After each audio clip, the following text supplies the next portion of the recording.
The annual Henderson Thanksgiving dinner was in full theatrical bloom, crystal glasses chiming, silverware poised like weapons, and voices just a little too loud as relatives paraded their accomplishments like prize racehorses.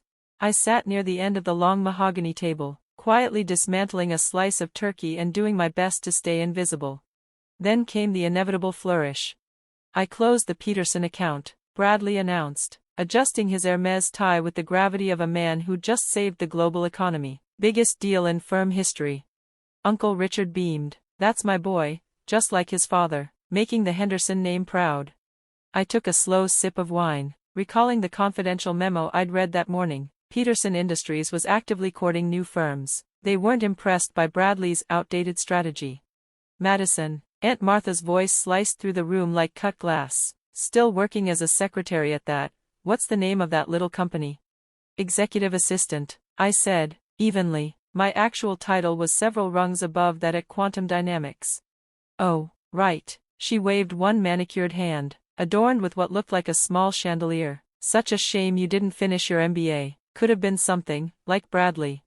I had finished Harvard Business School, summa cum laude, but that wasn't part of the narrative they'd assigned me. Madison's always liked simpler things, my mother chimed in, her voice soft and unbothered. Not everyone needs ambition. I glanced down at my outfit, modest black dress, department store label, costume jewelry that sparkled just enough, every detail chosen to fit the fiction, the underachieving cousin who never quite measured up.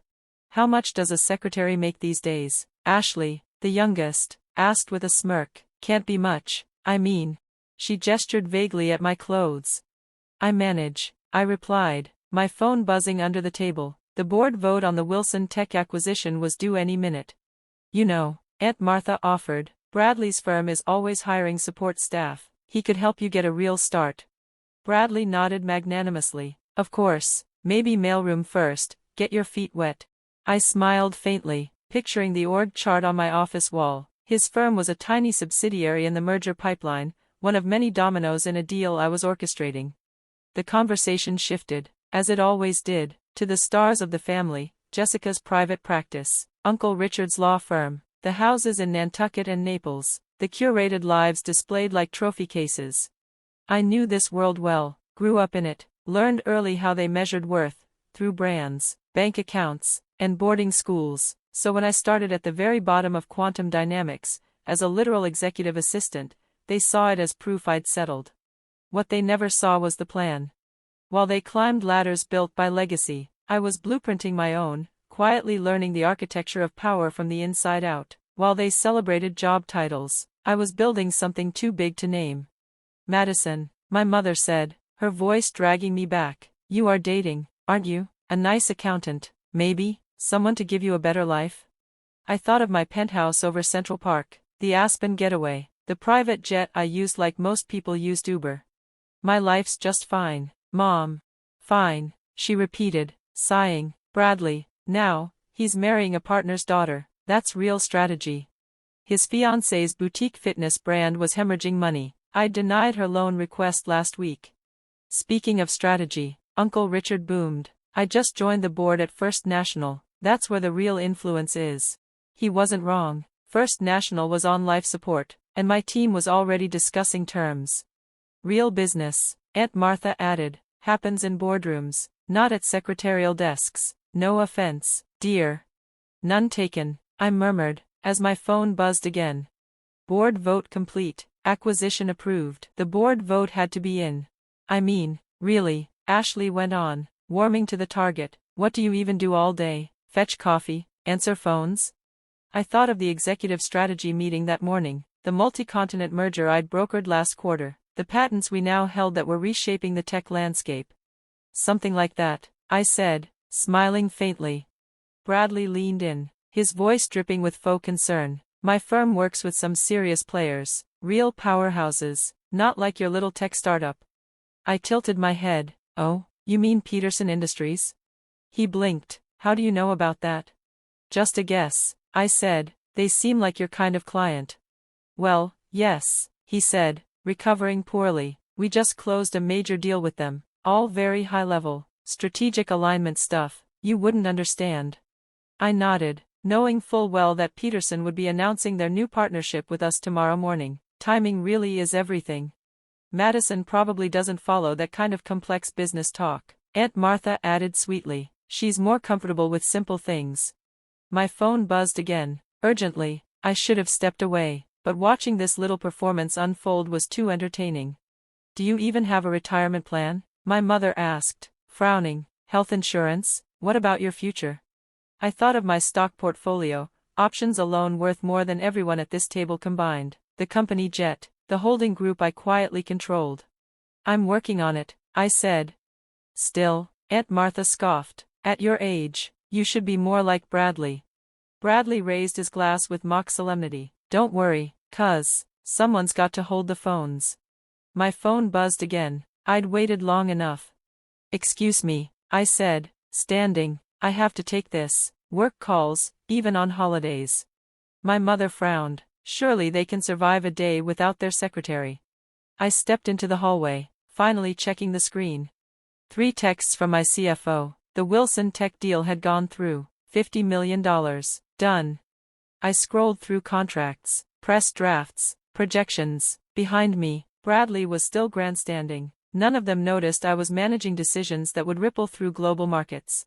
And then, from the dining room, I just don't understand why Madison won't accept her limitations, Aunt Martha said, voice dripping with concern. Not everyone is meant for success. I smiled. Maybe it was time to redefine the word success for them. As I returned to the table, my phone rang. Perfect timing. I pressed speaker, the volume just loud enough for everyone to hear. Yes, Michael? Miss Chin, the board approved the Wilson Tech acquisition, $50 million, terms exactly as you outlined. Silverware froze midair, a wine glass hovered, untouched. Excellent, I said calmly. And Peterson Industries? They signed this afternoon. Their press announcement goes out tomorrow. They've dropped Henderson and Partners. Bradley choked on his wine. Great, prep legal. I want our release ready for market open. Will do. Oh, and Goldman Sachs reached out again about First National. They're requesting a meeting. Uncle Richard's fork hit his plate with a sharp clink. I'll review their proposal next week. Also, I'll need the jet ready, London, Monday morning. Get me the updated expansion projections. Already in your inbox. Happy Thanksgiving, Miss Chin. Thanks, Michael. I ended the call and looked up. Silence, total. Even the antique grandfather clock seemed to hesitate. You're, what? My mother whispered. Aunt Martha's voice wavered. Madison, what exactly do you do at Quantum Dynamics? I reached into my handbag and pulled out the latest issue of Forbes. My face looked back at them from the cover. The Silent Revolution, how Madison Chin built a $4 billion tech empire from the shadows. I'm the founder and CEO, I said, placing it gently on the table, have been for the last 8 years. Bradley snatched the magazine, his face drained of color as he scanned the article. This can't be right. You're a secretary. No, I said. I started as an executive assistant, because I wanted to understand the business from the inside out. Every layer, every weakness, every opportunity. Their expressions didn't shift, they cracked. And I let them sit with that silence for a long, satisfying beat before picking up my wine and toasting, softly, to simple work. I turned to Aunt Martha. That little company you mock? We're now the largest tech consulting firm in North America. But, my mother stammered, you never said anything, all these years. Would you have listened? I asked quietly, or would you have steered me toward what you call real business, like Bradley's law firm? Failing, Uncle Richard barked. Henderson and Partners is one of the most prestigious.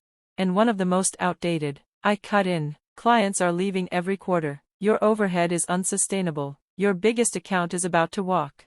I nodded toward Bradley. Peterson Industries is only the beginning. Uncle Richard went pale. How would you even know that? Because I make it my business to know. I pulled out my tablet, tapping through a series of graphs and projections. Just like I know First National is seeking a buyer before regulators step in. Just like I know Bradley's fiancée's boutique fitness studio is 3 months from insolvency. Ashley, who had been unusually quiet, finally spoke. Your clothes, your jewelry, they were part of the act.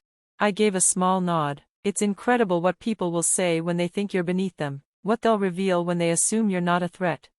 My mother's voice was barely a whisper. The penthouse on Central Park, the one you said you were house-sitting, it's yours? Yes, along with properties in Aspen, London, and Singapore. I turned to Bradley.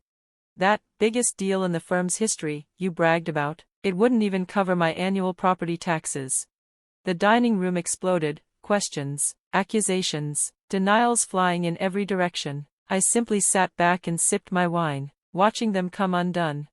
Finally, Aunt Martha found her voice. It was quieter now, uncertain. Why reveal this now? Why not just keep letting us think, whatever we thought? I set down my glass. Because tomorrow, Quantum Dynamics is making a major announcement. We're acquiring several firms to consolidate our market position. I looked directly at Uncle Richard. Including Henderson and Partners. Silence, heavy, total. You can't, Bradley protested. The firm, it's our legacy. Your legacy is outdated, I said, but I'm offering something better, for those willing to adapt. There's a place in the new organization. And those who aren't? Uncle Richard asked. They'll have to find somewhere else to practice law. I stood, smoothing my simple dress. The paperwork will arrive tomorrow. I suggest you read it carefully, especially the section on digital transformation. All this time, my mother murmured, we thought we were helping you, guiding you toward success. I found my own success, I said, built it, on my terms. My phone buzzed, another message, another deal, another reminder. I smiled and picked it up. Now I get to define what success looks like, for all of you. Right on cue, a text from my driver, car is waiting. I gathered my things and left the Forbes magazine face up on the table. The Silent Revolution, how Madison Chin quietly built a $4 billion tech empire. At the door, I paused. Oh, and Bradley? He looked up, pale and hollow. Peterson Industries sends their regards. They're thrilled with their new representation. The next morning, headlines declared Quantum Dynamics' newest acquisitions. From my penthouse office, I watched the sun rise over Central Park. My inbox overflowed, congratulations, apologies, last-ditch attempts to rewrite history. I let them wait. On my desk, a new photo frame held a still from last night's dinner, the moment just after the call, when their illusions cracked wide open. A reminder, success isn't about who shouts the loudest at the dinner table. It's about who builds something real, quietly, intentionally, relentlessly. Even when no one believes in you. Especially when no one believes in you. My assistant buzzed in. Miss Chin, your mother is downstairs, she's asking to see you. I glanced at the photo, then smiled. Send her up. It was time she saw what her simple daughter really did all day. Because the best revenge isn't just proving people wrong.